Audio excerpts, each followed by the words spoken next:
am here with the head coach of Mount Carmel from Maryland. 2 wins. What does that say? We did split. Yeah. We split, give Cannon credit. We had a lot of guys traveling in through the middle of the night, sleeping in cars, flying in airplanes tomorrow, but we knew if we came down to Carolina, we'd get great games. Tremendous respect for the state, tremendous respect for those programs, Cannon and Northside. I coached in North Carolina for 7 years up until this past year. Went back home to Maryland. We're excited to continue that communication, that connection between Maryland and Carolina. Wow, that's impressive.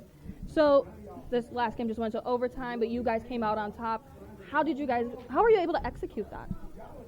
We have some guys that are listening. We have some guys that are growing. We have some guys that are believing in each other. We are the youngest team on the floor every single night. We only have one senior. So these guys are really just learning how good they can be. What would you say the dynamic between your players and yourself? How does that all work together to make your team so successful? Look, I'm an old school coach. I've been at it for 36 years. I'm going to tell them the truth. I'm going to tell them what they need to hear, not what they want to hear. And for those guys that are open-minded, they're going to become high-level players. So our relationship is one of honesty.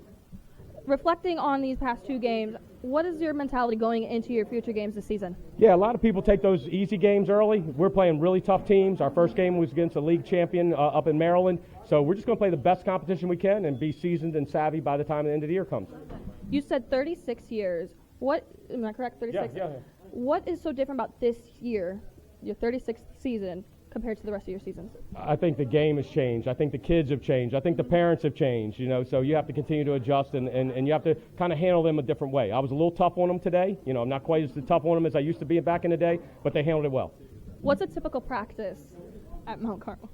College prep, high-level skills, a lot of film study, breakdown drills, team system, college prep. Awesome. Congratulations. Thank you so much. No problem. Thank you.